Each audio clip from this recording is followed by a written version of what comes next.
Yun po. So, try po tayo ng red rice today. Kukuha po muna ako ng blood sugar reading and then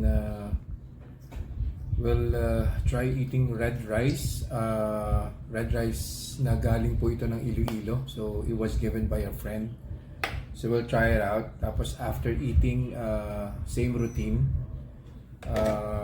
After an hour, kukuha po ng blood sugar reading, and then after 2 hours, blood sugar reading again. And then we'll compare it with remember, meron na po tayong results nung blood impact po sa blood sugar ng white rice at saka ng brown rice. So we'll compare it side by side with the red rice. And we'll see.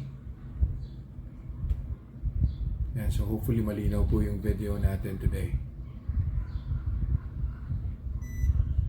Oops, baba. 84 po yung reading ng blood sugar natin, and then we'll eat, and then after an hour, we'll see kung ano po yung spike sa blood sugar. See ya. Yun, so it's been an hour already, so it's time to I'll make this quick. Okay.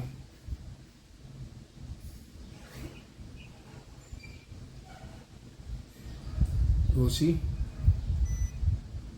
132. Share it apples to apples with the white rice and brown rice. See you an hour after. Yun po. So, it's been 2 hours. So, final reading na po tayo ng blood sugar. Here you go. Oops. Sakit.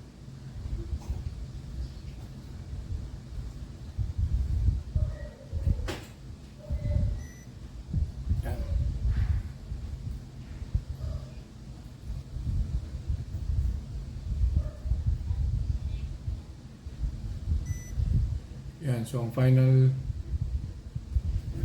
reading 116.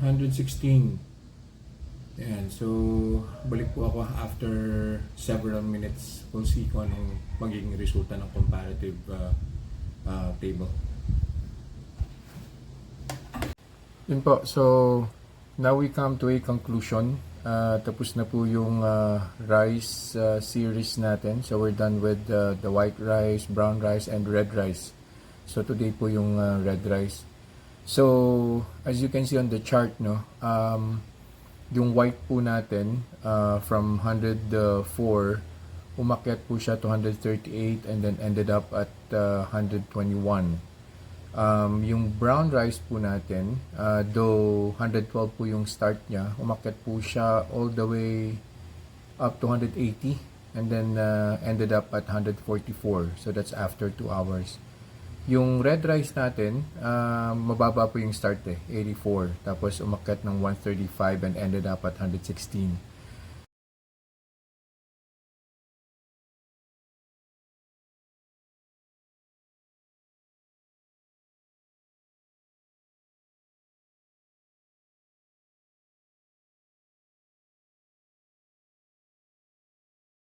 What I'm trying to say here is that if pare-pareho po yung start niya, like for example, kunin po natin yung start na 112 ni brown rice, yung brown rice and red rice after 2 hours will end up at 144.